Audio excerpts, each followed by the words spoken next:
The first sound that reached my ears when I emerged from 3 weeks of darkness wasn't the gentle voice of my wife Martha or the relieved words of my children. Instead, I heard my son Bradley's cold, calculating tone cutting through the antiseptic hospital air like a blade. The old lady's going to Shady Oaks nursing home as soon as he kicks the bucket. We've already got the paperwork started. My heart monitor should have screamed, but somehow I kept myself perfectly still, eyes closed, breathing steady. Crystal's voice joined in. Finally, Martha's been a burden long enough. The house sale will cover our mortgage perfectly. They were discussing my wife of 42 years like livestock. My name is Emery, and at 67 years old, I thought I knew everything about betrayal. 23 years in construction management teaches you to spot lies, manipulation, and greed from a mile away. But lying there in that sterile hospital bed, listening to my own flesh and blood plot against the woman who raised them, I realized I had been blind to the worst deception of my life. I kept my breathing shallow and even, fighting every instinct to leap up and confront them. The heart attack that had put me in this coma 3 weeks ago suddenly felt like a mercy compared to what I was hearing now. Martha lay in the bed next to mine, her frail form barely visible beneath the white hospital blankets. She had suffered her stroke 2 weeks before my heart attack, and seeing her so helpless had been part of what triggered my cardiac episode. Bradley paced near the window, his expensive suit rustling with each agitated step. At 38, he had inherited my build but none of my character. His voice carried that same authoritative tone he used in his accounting firm, reducing human lives to numbers on a spreadsheet. "Shane's bringing the documents this afternoon," Bradley continued, checking his gold watch. "Power of attorney, medical directives, the whole package. Doctor, Hendricks says Dad's brain function might be permanently compromised even if he wakes up, makes everything easier." Crystal, my daughter-in-law for 12 years, stood beside Martha's bed, examining her jewelry box. The same jewelry box I had hand-carved for Martha's 40th birthday. "Look at these emerald earrings," she whispered, slipping them into her purse. "Martha won't be needing these where she's going." The casual theft hit me like another heart attack. These weren't strangers ransacking our lives. These were the people Martha had cooked Sunday dinners for, the ones she had babysit their children, the ones who called her mom with what I thought was genuine affection. The door opened, and my younger son Shane entered with his wife Diane. At 35, Shane had always been the quieter one, but his whispered words carried the same venom as his brothers. "The lawyer says we need to move fast. If Dad recovers completely, he might fight the nursing home placement. We can't risk Martha getting her voice back either." Diane, a pharmaceutical technician at the county hospital, pulled out a manila folder thick with documents. "I've been researching Shady Oaks. They have a special wing for couples where family visits are. Discouraged. Perfect for our situation." My hands clenched involuntarily under the blankets, but I forced them to relax. Every word was another nail in their coffin if I could just stay conscious long enough to gather evidence. "What about the farm?" Shane asked, unfolding what looked like property assessments. "The Montana land alone is worth $600,000, plus the Wyoming cabin Dad bought 5 years ago." Bradley smiled, and the expression made my blood freeze. "Real estate agent comes tomorrow. I told her we need a quick sale due to family emergency. She thinks we're being considerate, handling everything while our parents recover." They spent the next hour dividing up our life's work like vultures picking at carrion. The antique furniture Martha had refinished by hand. My grandfather's Civil War medals. The 1967 Ford pickup I had restored in our garage. Even Martha's collection of first-edition cookbooks, gifts from our travels across America during my construction projects. But the worst moment came when Martha stirred slightly, her eyes fluttering open. "Emery?" she whispered, her voice barely audible from the stroke-induced weakness. Bradley immediately moved to her bedside, his face arranging itself into a mask of false concern. "Mom, Dad's very sick. The doctors say he might not make it. You need to rest and not worry about anything. We're taking care of everything." Martha's confused expression broke my heart. The stroke had affected her short-term memory, but I could see the fear in her eyes as she struggled to process Bradley's words. Where are we? You're in the hospital, Mom, Crystal said, her voice syrupy with fake sympathy. You had another episode, but don't worry about Emery. We'll make sure you're both taken care of. The way she said taken care of sent chills down my spine. Martha's eyes closed again, and I saw a single tear slip down her cheek. In that moment, I made a decision that would change everything. My children wanted to treat us like helpless, disposable burdens. They were about to learn exactly how much fight this old dog had left in him. The night shift brought different conversations, and I discovered that my children's betrayal ran deeper than I could have imagined. Bradley returned around 10 o'clock, laptop in hand, settling into the visitor's chair like he was conducting business as usual, which, I realized with growing horror, he was. Transfer completed, he said into his cell phone, fingers clicking across the keyboard. $47,000 from the emergency account. Power of attorney makes it completely legal while he's incapacitated. My life savings, gone with the click of a mouse. The money Martha and I had scraped together through decades of careful living, planning for our retirement years on the farm. Bradley was transferring it like he was paying a utility bill. Shane arrived shortly after, carrying what looked like medical files. Dr. Hendricks came through perfectly. Martha's cognitive tests show severe decline. Even if she recovers physically from the stroke, these evaluations will justify permanent care facility placement. I had to bite my tongue to keep from gasping. Dr. Hendricks had been our family physician for 15 years. I had trusted him with our lives, literally. Now he was falsifying medical records to help my sons steal our freedom. But then something unexpected happened. A voice I didn't recognize broke through their scheming. "Excuse me, gentlemen." The voice belonged to Teresa, the night shift nurse who had been so kind to Martha during visiting hours. "I need to check on your mother's medication schedule." "Of course," Bradley said smoothly, but I caught the irritation in his tone. We were just discussing care options. Teresa moved around Martha's bed with professional efficiency, but I noticed her pause when she glanced at the medical chart. Her eyes narrowed slightly as she read something, and she looked between Martha and the paperwork with obvious confusion. "Has Mrs. Patterson been experiencing confusion during your visits?" Teresa asked carefully. "Terrible confusion," Crystal said quickly. "She doesn't even recognize us half the time. Yesterday she thought I was her sister from Kansas." I knew for a fact that Martha had never had a sister, let alone one from Kansas. But Teresa simply nodded and made notes on her chart. After the family left, Teresa returned to Martha's bedside. This time, her professional demeanor softened into something more personal. "Mrs. Patterson?" she whispered gently. "I know you can hear me. Your vital signs are much stronger than these charts indicate." Martha's eyes opened slowly, and I saw clarity there that had been missing during my children's visits. "Where's Emery?" she asked, her voice weak but coherent. "He's right next to you, honey. Still unconscious, but his brain activity looks good. Can you tell me how you're really feeling? Not what you told your sons, but the truth."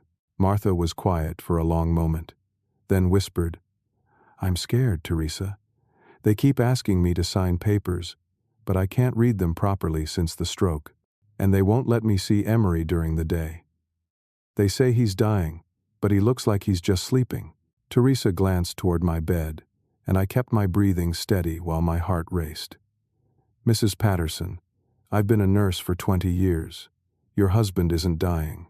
His body is healing beautifully from the heart attack, and your cognitive function is much better than what's written in your chart." "What does that mean?" Martha asked, and I could hear the fear creeping into her voice. "It means someone is lying to you, and someone is lying about you." Over the next hour, Teresa carefully helped Martha piece together what was happening: the stolen jewelry, the forged medical evaluations, the rushed power of attorney documents that Bradley had pressured her to sign while she was heavily medicated and confused. "They took my wedding ring," Martha whispered, looking at her bare finger. "Said it needed cleaning, but it's been gone for a week." "Mrs. Patterson, I'm going to ask you to do something that might sound strange. Can you pretend to be more confused than you actually are when your family visits? Just until we figure out what's really going on here." Martha was quiet for so long I thought she might have fallen asleep. Then she turned her head slightly toward my bed. "Emery always said, 'Trust your instincts.' My instincts tell me my children are trying to hurt us. Then we need to protect both of you," Teresa said softly. When Martha caught my eye briefly in the dim light, I managed the smallest nod. Her face brightened with understanding, and for the first time in weeks, I felt hope alongside the crushing betrayal. My children thought they were dealing with two helpless old people. They were about to discover that 42 years of marriage creates its own form of communication, and that experience trumps arrogance every single time. The next morning brought Dr. Hendricks, making his rounds earlier than usual. I watched through barely opened eyes as he approached my chart, pen in hand, ready to document whatever lies would serve my children's purposes. But Teresa was ready for him. "Doctor, I'm seeing some inconsistencies in Mrs. Patterson's evaluations. Her cognitive responses last night were significantly better than what's documented here." Dr. Hendricks barely glanced up from his writing. "Stroke patients often have lucid moments. It doesn't indicate overall improvement.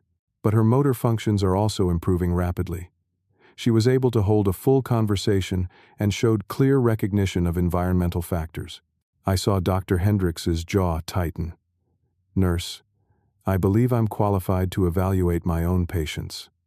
Mrs. Patterson's condition requires long-term specialized care, and Mr. Patterson's prognosis remains uncertain." Teresa stood her ground. "Of course, doctor. I'll make note of her improved responses in my nursing observations." After Dr. Hendricks left, clearly irritated, Teresa returned to check on both Martha and me. "Mrs. Patterson," she whispered, "I think it's time to consider that your doctor might not have your best interests at heart either." Martha's response was barely audible, but it filled me with fierce pride. "Then we better start taking care of ourselves." The next 2 days passed in a careful dance of deception. Martha and I developed a simple communication system. 1 squeeze of the hand for yes, 2 for no, 3 for danger. To anyone watching, it looked like the automatic responses of a confused stroke patient holding her comatose husband's hand. But we were planning. Teresa became our unlikely ally, sharing information during her night shifts that our children certainly never intended for us to hear. The depth of their betrayal was staggering. Crystal had been calling relatives across the country, telling them I was brain dead and that Martha's dementia made visits too traumatic for her condition. They had effectively isolated us from everyone who might have questioned their story. "Your daughter-in-law called your insurance company yesterday," Teresa whispered during one midnight check.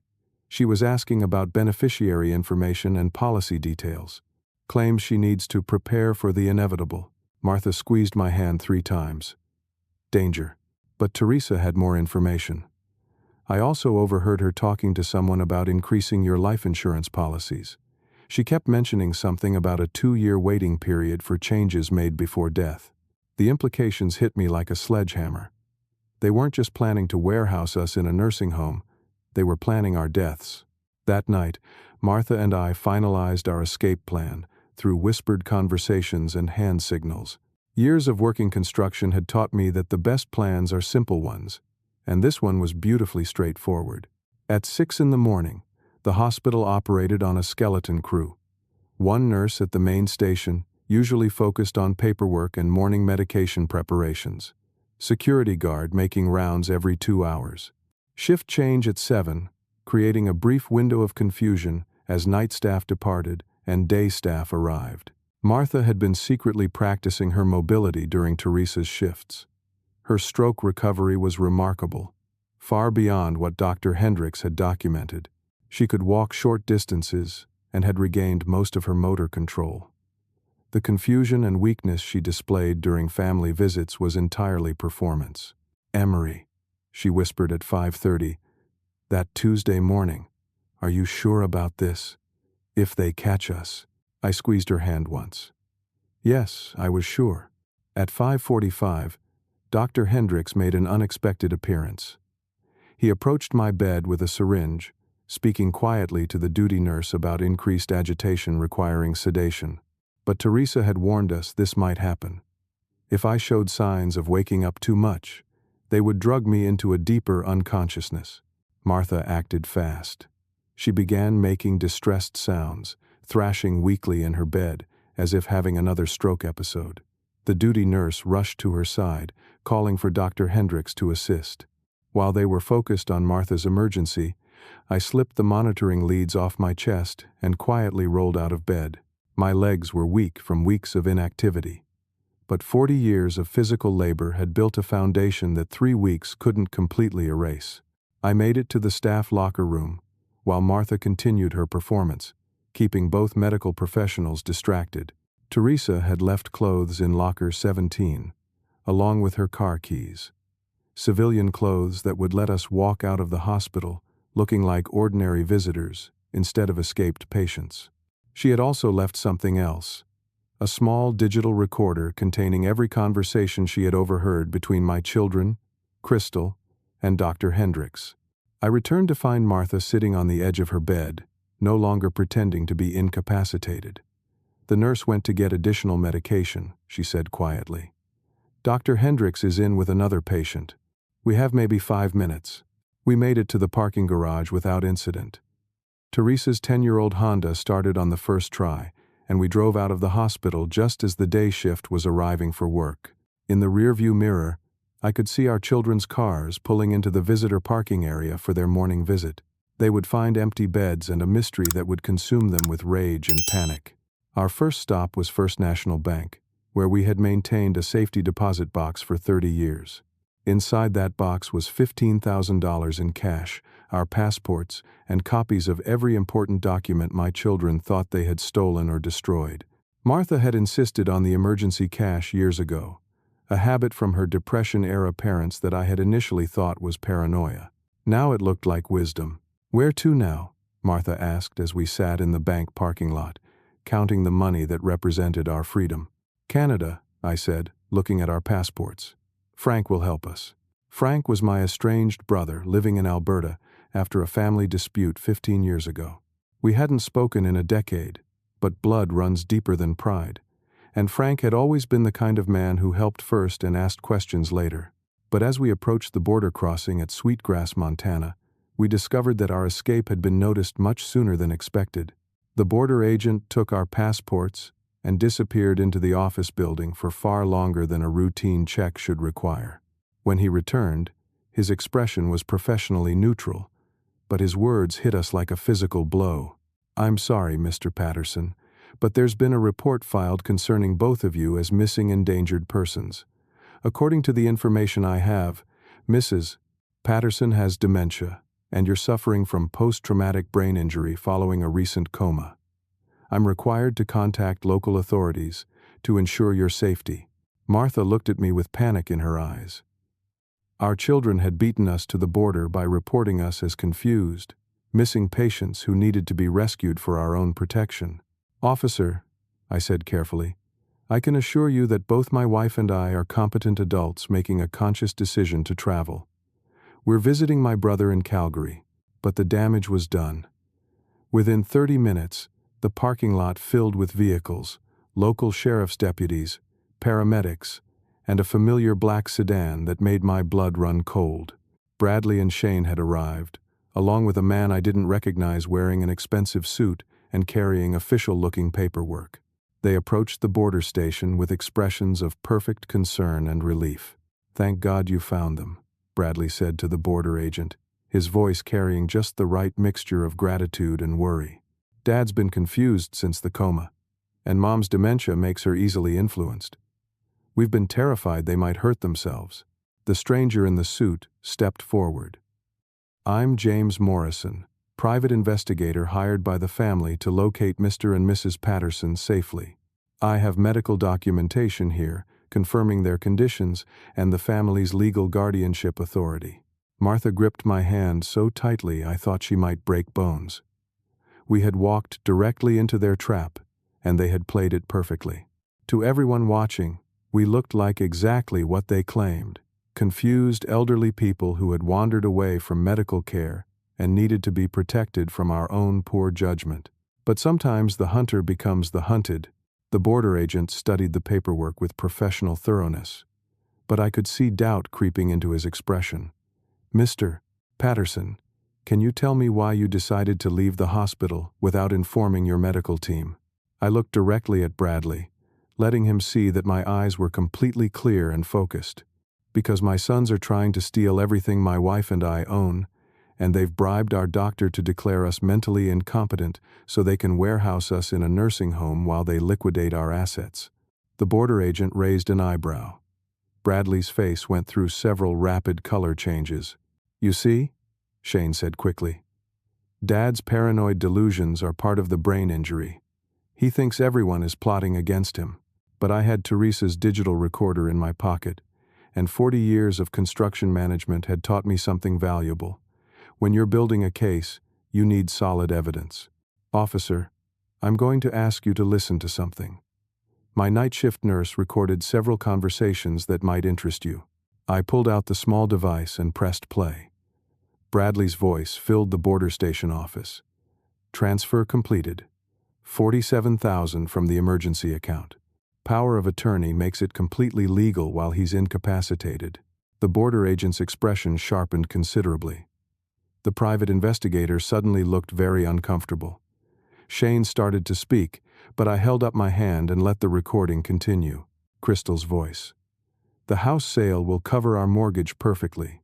Dr. Hendricks. Martha's cognitive tests show severe decline. Even if she recovers physically from the stroke, these evaluations will justify permanent care facility placement." The border agent looked at Bradley with new interest. "Mr. Patterson, would you care to explain these recordings?" "Those are taken completely out of context," Bradley said, but his voice had lost its confident edge. "Dad's confused about routine medical and financial decisions we're making for their care." $47,000 is routine?" the border agent asked. Martha found her voice for the first time since we'd been stopped. "Officer, may I show you something?" She pulled out her phone, a device my children didn't know she had been secretly keeping functional. The screen showed a series of photos she had been taking during their hospital visits. Crystal slipping Martha's jewelry into her purse. Shane photographing financial documents. Bradley removing items from Martha's personal belongings. "I may have had a stroke," Martha said clearly, "but I'm not stupid, and I'm certainly not demented." The private investigator stepped forward, and his words surprised everyone. "Officer, I think there's been a misunderstanding about my role here. I wasn't hired to find missing persons. I was hired to investigate possible elder abuse and insurance fraud." Bradley's face went dead white. Shane took a step backward toward their car. "You see," the investigator continued, "I'm actually James Morrison, FBI Financial Crimes Division. We've been tracking unusual patterns in elder care insurance claims across several states. The Patterson family situation came to our attention when someone reported suspicious activity to our elder abuse hotline." He showed his real identification to the border agent. "Teresa Martinez, a registered nurse at County General Hospital, contacted us 3 days ago with concerns about falsified medical records and potential financial exploitation of elderly patients." The border agent nodded slowly. "So, Mr. and Mrs. Patterson aren't missing endangered persons? They're potential victims fleeing their abusers," Agent Morrison said.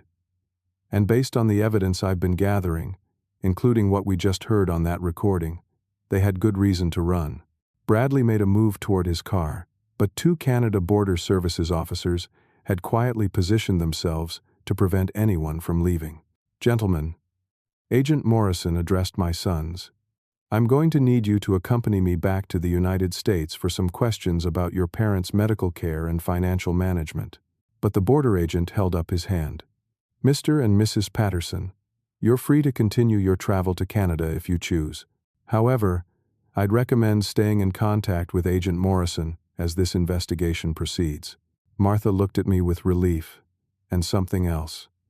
Pride. "Emery, what do you think? Should we visit Frank?" I looked at my sons, who were now facing the reality that their perfect plan had collapsed around them. They had underestimated the one thing that 42 years of marriage had taught us. When everything else fails, you protect each other. I think Canada sounds perfect, I said. We've got some healing to do, and I hear Alberta is beautiful this time of year. As we drove across the border into a new country and a new chapter of our lives, I could see Bradley and Shane in the rear-view mirror being escorted to separate vehicles for questioning. The hunter had indeed become the hunted. Agent Morrison had given us his card and a piece of information that changed everything. Mr. Patterson, you might be interested to know that this investigation extends far beyond your family. Dr. Hendricks and Shady Oaks Nursing Home are part of a much larger network that we've been tracking for over a year. Martha reached over and squeezed my hand as we crossed into Canada. Not our communication code this time, just the simple comfort of two people who had survived something terrible together. Emery, she said softly, do you think we'll ever see them again? I thought about that question for several miles of Canadian highway. I think we'll see them in court, I finally answered, but I don't think we'll see our sons again. Those people back there weren't the boys we raised. Frank's farm was 3 hours north of Calgary, and Martha slept peacefully for most of the drive. For the first time in weeks, she looked relaxed. The stroke had taken some of her strength, but it hadn't touched the core of who she was. My phone rang as we pulled into Frank's driveway. Agent Morrison's voice was professional but pleased. Mr. Patterson, I thought you'd like to know that we've made arrests in connection with your case. Dr. Hendricks was taken into custody an hour ago when we raided his office and found evidence of falsified records for over 30 patients. What about my sons? They're being held pending charges of elder abuse, financial exploitation, and conspiracy to commit fraud. The evidence your nurse friend provided is quite compelling. I looked at Martha, who had woken up as we stopped the car. Frank was walking toward us from his farmhouse, older and grayer than I remembered, but with the same steady presence that had defined our family before. Pride and stubbornness had divided us. Agent Morrison, I said, we'll be in Canada for a while, but we'll cooperate fully with your investigation. Take your time, Mr. Patterson. Justice has a way of working itself out, especially when good people stand up to do the right thing. Frank reached the car as I hung up the phone. Emery, he said simply. Martha, it's good to see you both. After 15 years of silence, it was a start. Frank's farmhouse sat on 200 acres of rolling Alberta countryside, and for the first time in months, I felt like I could breathe freely. The June air was clean and cool, carrying the scent of growing wheat and the promise of summer storms rolling in from the western mountains. But peace was the last thing on my mind when Agent Morrison called 3 days later with news that made my blood freeze. Mr. Patterson, we need to talk. The investigation has uncovered evidence that your situation is far worse than we initially suspected. Martha and I sat on Frank's front porch as Agent Morrison's voice crackled through the speakerphone, delivering revelations that shattered what remained of my faith in the people I had raised. Dr. Hendricks has agreed to cooperate in exchange for reduced charges, Morrison began. What he's told us changes the scope of this entire investigation. Frank leaned forward in his rocking chair, his weathered hands gripping the armrests. At 72, my older brother had seen enough of life to rarely show surprise, but his eyes widened at Morrison's next words. Your sons weren't planning to simply warehouse you in a nursing home, Mr. Patterson.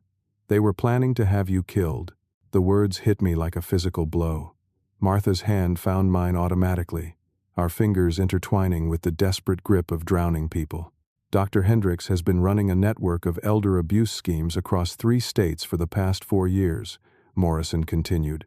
Shady Oaks Nursing Home is just one facility in a chain of 7 that specifically targets elderly patients with significant assets. How many people? Martha asked quietly. We've identified at least 43 suspicious deaths, Mr. Patterson. Elderly individuals whose families signed them into care facilities and then collected insurance benefits after accelerated deaths that appeared natural. Frank stood up abruptly, pacing to the porch railing. You're saying our nephews are murderers?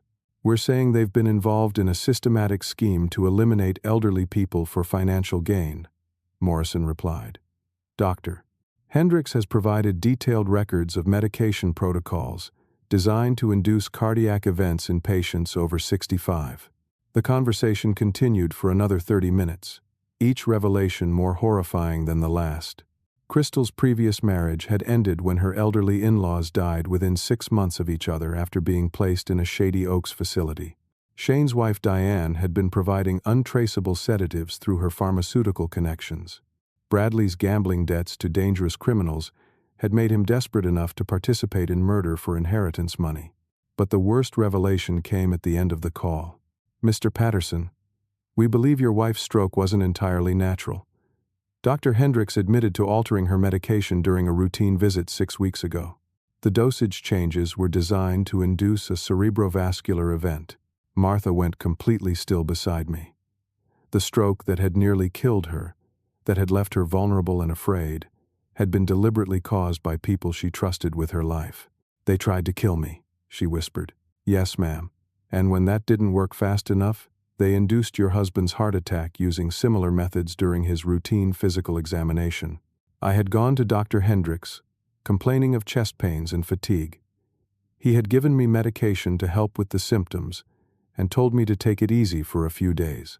3 days later, I had suffered a massive cardiac event that put me in a coma for 3 weeks. We've also discovered that your neighbors, the Mortons, are currently missing," Morrison continued. "They were last seen visiting your son Bradley 2 weeks ago. We're treating their disappearance as a kidnapping investigation." Frank returned to his chair, his face grim. "How many other families are involved in this thing?" "The network spans Montana, Wyoming, and North Dakota. We estimate they've stolen over $4 million in assets and insurance benefits over the past 4 years." After Morrison ended the call, the three of us sat in silence for a long time, watching the sun set over Frank's wheat fields. Finally, Martha spoke. "They weren't just stealing our money, Emery. They were stealing our lives." That night, I couldn't sleep. I walked Frank's property in the moonlight, trying to process the magnitude of my children's betrayal. They hadn't just wanted our assets, they had wanted us dead. Frank found me by his pond around midnight, skipping stones across the water like we had done as children. "You know what the worst part is?" I said without looking at him. "Tell me." "I keep thinking about all the times I was proud of them. Bradley's college graduation, Shane's wedding, the grandchildren they never let us see because we weren't convenient enough for their busy schedules." Frank picked up a smooth stone and sent it skipping across the dark water. "They made their choices, Emery. You can't blame yourself for not seeing evil where you expected love. But I should have protected Martha. I should have seen the signs." "You did protect Martha," Frank said firmly. "When it mattered most, you saved her life by getting her out of that hospital." The next morning brought more devastating news. Agent Morrison called to inform us that the Morton family had been found. The elderly couple had been discovered in an abandoned barn outside Billings, Montana, both dead from apparent drug overdoses. Their wills had been recently changed to name Bradley as beneficiary of their estate. "We've arrested your sons and their wives," Morrison reported. "Federal charges including conspiracy to commit murder, elder abuse, insurance fraud, and racketeering." Martha listened to the details with remarkable composure, but I could see the toll this was taking on her. The woman I had married was strong enough to survive a stroke and escape from a hospital, but learning that her own children had tried to murder her was breaking something deep inside. "What happens now?" she asked. "Now we build the strongest case possible to ensure they never have the opportunity to hurt anyone else," Morrison replied. "Your testimony will be crucial, Mr. and Mrs. Patterson. Are you willing to return to Montana for the trial?" I looked at Martha, then at Frank. "Agent Morrison, we'll do whatever it takes to get justice for the Mortons and everyone else those monsters hurt. There's one more thing," Morrison added. "Teresa Martinez, the nurse who helped you escape, has been receiving death threats. We believe they're connected to this case. We're providing her with protection, but I thought you should know." After the call ended, Frank made a pot of coffee, and we sat around his kitchen table, like we had done 40 years ago when we were young men planning our futures. "I'm thinking about selling the farm," Frank said quietly, "using the money to help fund elder protection programs. Martha reached across the table and took Frank's hand. That's the first time in months that someone has surprised me in a good way. I realized then that while my children had tried to destroy everything good in our lives, they had actually revealed something precious, the strength of the family bonds that truly mattered. Frank, who I had been too proud to speak to for 15 years, had welcomed us without question. Teresa, a stranger, had risked her career to protect us. Agent Morrison was working tirelessly to ensure justice. My sons had taught me the difference between family and blood relatives. The lesson was more valuable than anything they had tried to steal from us. The trial began 6 months later in a federal courthouse in Billings, Montana. Martha and I had spent those months in Alberta, healing both physically and emotionally under Frank's patient care. My heart had recovered completely from the attack, and Martha's stroke symptoms had improved dramatically once Dr. Hendrix's medication manipulation was eliminated from her system. But the real healing had come from watching justice slowly build its case against the people who had tried to destroy us. Agent Morrison had been busy during our recovery period. The FBI investigation had uncovered a network of elder abuse that reached into 12 states and involved over 200 suspicious deaths. Shady Oaks Nursing Home had been shut down after investigators found evidence of systematic patient murder. Dr. Hendrix had provided detailed testimony about the entire operation in exchange for a reduced sentence of life without parole instead of the death penalty. The morning of Bradley's trial, Martha and I sat in the witness waiting room of the federal courthouse. Through the window, I could see protesters with signs reading "Justice for Elder Victims and Protect Our Parents." Teresa Martinez sat beside us, no longer in scrubs but wearing a professional suit and the quiet dignity of someone who had risked everything to do the right thing. "Mr. Patterson," Teresa said softly, "I need you to know something before we go in there. Your sons tried to have me killed last month." Martha gripped my arm. "What happened?" "A man approached me in the hospital parking garage, said he had a message from Bradley about withdrawing my testimony. When I refused, he tried to inject me with something. Hospital security intervened, and the FBI traced him back to Shane's gambling contacts. The depth of my son's corruption seemed to have no bottom. They had gone from theft to attempted murder to hiring criminals to intimidate witnesses. "Are you safe now?" I asked.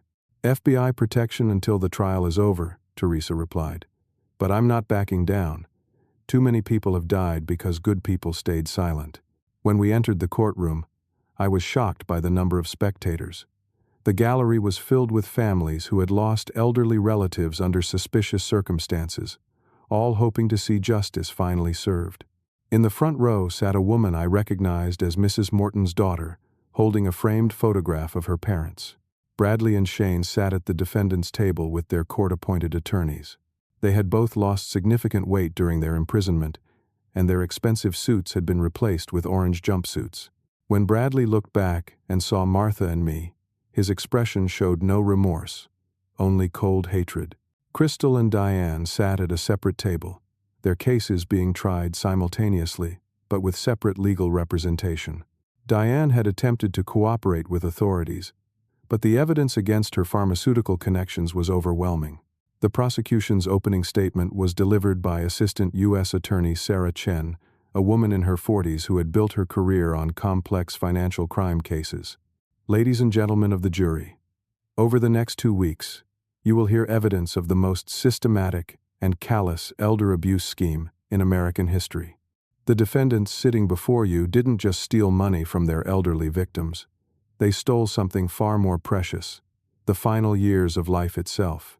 Chen outlined the scope of the conspiracy, using charts and timelines that made the horror mathematically clear. 43 confirmed deaths, over $4 million in stolen assets, a network of corrupt medical professionals and care facilities spanning multiple states. When it was my turn to testify, I looked directly at Bradley and Shane as I was sworn in. For the first time since I had awakened from my coma, they were forced to listen to the truth without being able to manipulate or silence it.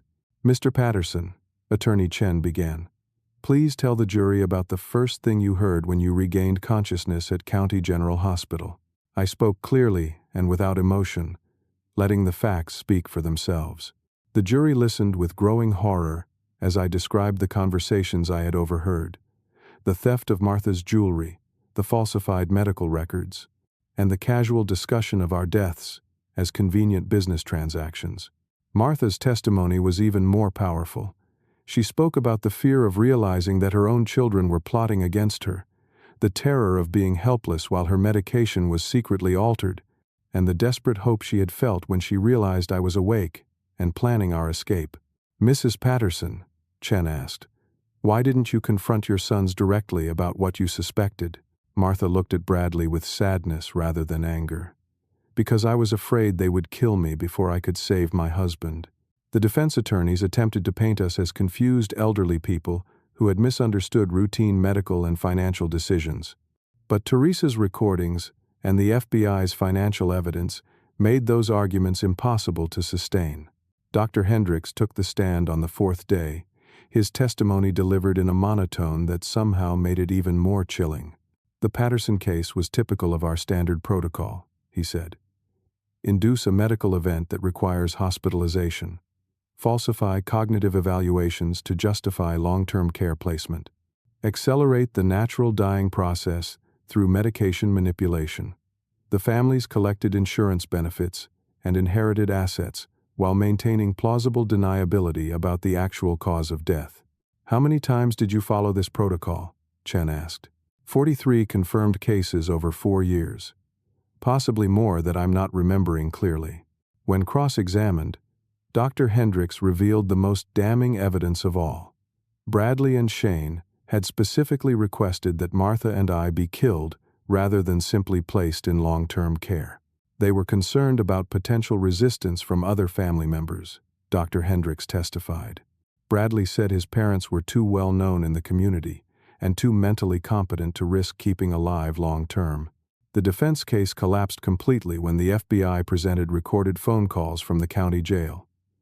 Bradley and Shane had been caught on prison phones, discussing plans to eliminate witnesses and intimidate the jury. On the final day of testimony, Mrs. Morton's daughter took the stand to describe finding her parents' bodies and the suspicious circumstances surrounding their deaths. "My parents trusted Bradley Patterson like a son," she said through tears. "They had helped his family through difficult times, loaned them money when his business was struggling, even named him in their will as a token of their affection. He repaid their kindness by murdering them for their savings account." The jury deliberated for less than 4 hours. "Guilty on all counts." The words echoed through the courtroom like thunder. Bradley and Shane showed no emotion as the verdict was read, but Crystal collapsed sobbing at her table. Diane stared straight ahead with the blank expression of someone whose world had completely disintegrated. Judge Harrison scheduled sentencing for the following month, but he addressed the defendants immediately after the verdict. "In 30 years on this bench, I have never encountered crimes more callous or calculated than what has been presented in this courtroom. You systematically preyed upon the most vulnerable members of our society, people who trusted you with their lives and their love. You will spend the rest of your lives in federal prison, and I consider that sentence merciful compared to what you deserve." As we left the courthouse, Martha and I were surrounded by reporters asking for statements. But I only had one thing to say. Justice doesn't bring back the people we lost, but it prevents these monsters from hurting anyone else. That's all we ever wanted.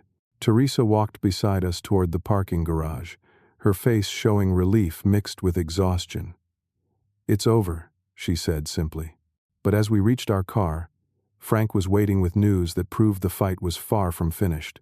"Agent Morrison called," he said. "They've identified 3 more facilities in different states that appear to be running similar operations.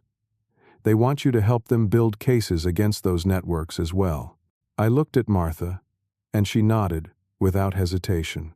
"Agent Morrison," I said when Frank connected the call, "tell us what you need." 1 year later, Martha and I stood on the front porch of our restored Montana farm, watching the sun rise over land that had been in my family for 4 generations. The house looked exactly as it had before our children had tried to steal it from us, with one important difference. It was now surrounded by the laughter of people who had become our real family. Frank had sold his Alberta property and moved to Montana, building a small cabin on the eastern section of our land. Teresa had left nursing to become a full-time advocate for elder protection, working out of an office we had converted from our old grain storage building. Agent Morrison visited regularly, not just for business but because he had become one of our closest friends. The legal battles were finally over. Bradley received life without parole for conspiracy to commit murder and racketeering. Shane got the same sentence. Crystal was serving 25 years for her role in the insurance fraud scheme. Diane, who had cooperated extensively with authorities, received 15 years and was helping investigators track down other pharmaceutical connections in the elder abuse network. Dr. Hendricks died in federal prison 6 months into his sentence, apparently from natural causes, though I sometimes wondered if he had encountered other inmates who didn't appreciate people who murdered grandparents. The financial recovery had exceeded our wildest expectations. The FBI had seized all assets obtained through the criminal network and returned them to victims' families.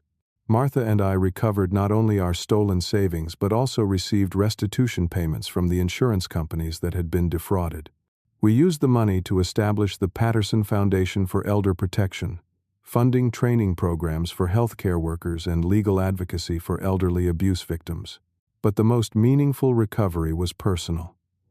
Our relationship with Frank had healed completely, creating a bond stronger than what we had shared as children. We had also gained an extended family of survivors from the abuse network, people who understood the unique trauma of being betrayed by those closest to them. Mrs. Morton's daughter, Janet, had become like a daughter to us. She visited every Sunday for dinner, often bringing her own children to play in the yard where Martha had planted a memorial garden for all the victims of the elder abuse network. 43 white rose bushes, each bearing a small plaque with a victim's name. Teresa had become the daughter I wished I had raised instead of the one who had tried to murder us. She was brilliant, compassionate, and dedicated to ensuring that no other family would suffer what we had endured. The ripple effects of our case had transformed elder care nationwide. New federal regulations required multiple physician sign-offs for any major medical decisions involving patients over 65. Insurance companies implemented fraud detection systems specifically designed to identify suspicious patterns in elder claims. Healthcare facilities faced mandatory training programs about recognizing and reporting abuse. Most importantly, families across America had started having difficult conversations about protecting their elderly relatives from the very children and caregivers who should have been their protectors. On this particular morning, Martha was in the kitchen preparing breakfast for a house full of guests. Janet and her children were visiting for the weekend. Teresa was staying in our guest room while recovering from minor surgery. Frank was helping Martha with the cooking, their easy conversation a sound I had learned to treasure. Agent Morrison's car pulled into our driveway as I was feeding the horses we had acquired during our recovery period. Martha had insisted we needed animals around to make the farm feel alive again, and she had been right. The horses, 3 rescue dogs, and a barn full of cats had restored a sense of purpose and joy to our daily routines. "Morning, Emery," Morrison called, stepping out of his car with the easy familiarity of someone who belonged here. "I've got news about the Oregon case." The Oregon facility was the last known location in the elder abuse network, and Morrison had been working for months to build a case against the operators. "We've got enough evidence to file charges," he said, accepting a cup of coffee from Martha as she joined us on the porch. "How many victims?" Martha asked. 18 confirmed deaths, probably more. But because of the protocols we developed from your case, we were able to intervene before the network could expand any further. I thought about those 18 families who would never have to experience what we had endured. The elderly people who would live out their natural lives, surrounded by genuine love instead of calculated greed. "Any chance they'll ask us to testify?" I asked. "Probably. Are you up for another trial?" Martha and I exchanged a look that communicated everything we had learned about partnership during our ordeal. "We're up for whatever it takes," she said simply. After Morrison left, Martha and I took our morning walk around the property. It was something we did every day now, partly for exercise but mostly to appreciate the simple fact that we were alive and free to enjoy our land. "Emery," Martha said as we paused by the memorial garden, "do you ever think about forgiving them?" It was a question she asked periodically, and my answer was always the same. "I think about understanding them," I replied. "Greed and desperation can make people do terrible things. But forgiveness is something they would have to earn, and they've never shown any remorse for what they did." "I dream about them sometimes," Martha admitted. "Not nightmares exactly, but dreams where they're children again, before whatever happened to turn them into monsters." We had never learned exactly when or why our sons had chosen to become criminals.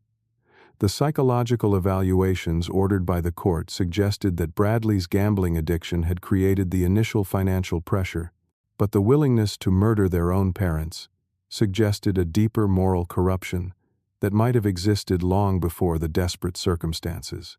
"Do you think we failed them somehow?" Martha asked.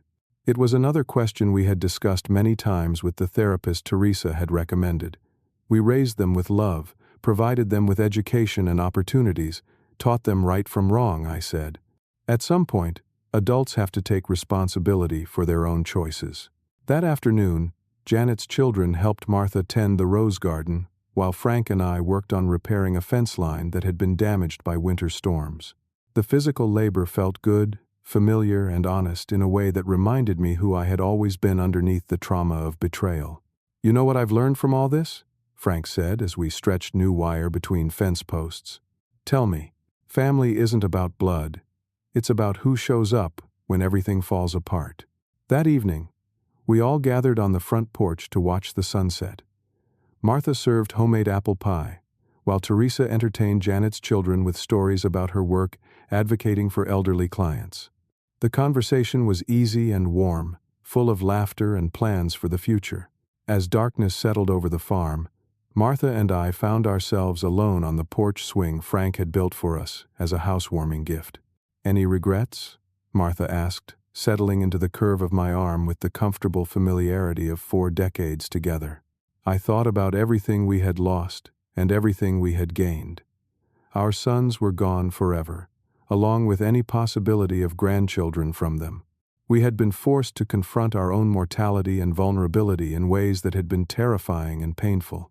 But we had also discovered reservoirs of strength and courage we hadn't known we possessed.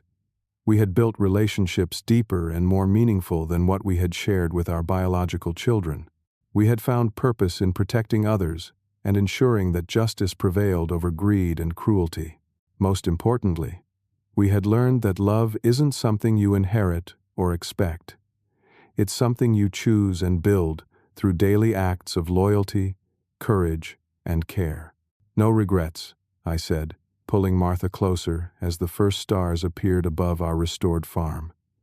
"We survived the worst betrayal imaginable and came out stronger. We protected each other when it mattered most.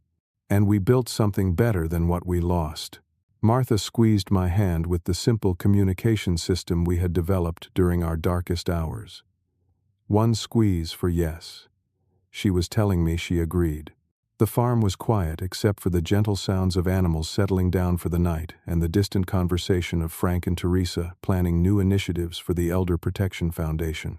Tomorrow would bring new challenges, probably another request to help with prosecution of elder abuse networks in other states. But tonight was about appreciation for the simple miracle of being alive, being together, and being surrounded by people who had chosen to love us. Sometimes the greatest victories come not from defeating your enemies, but from discovering who your true family really is.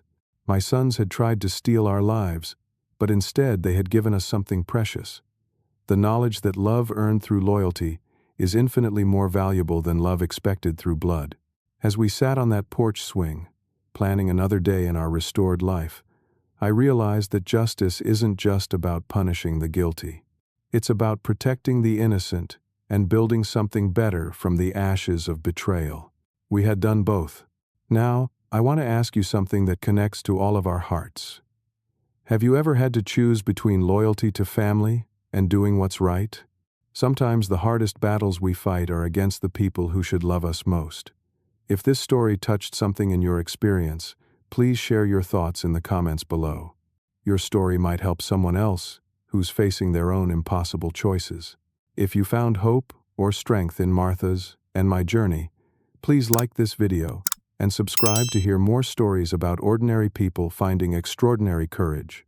Share this with someone who might need to know they're not alone in their struggles. Thank you for listening to our story, and for believing that justice and love can triumph over betrayal and greed. Remember, family isn't about blood, it's about who shows up when everything falls apart. May you always be surrounded by people who choose to love you, and may you have the wisdom to recognize the difference between those who say they care and those who prove it through their actions. Until next time, protect each other and never stop fighting for what's right.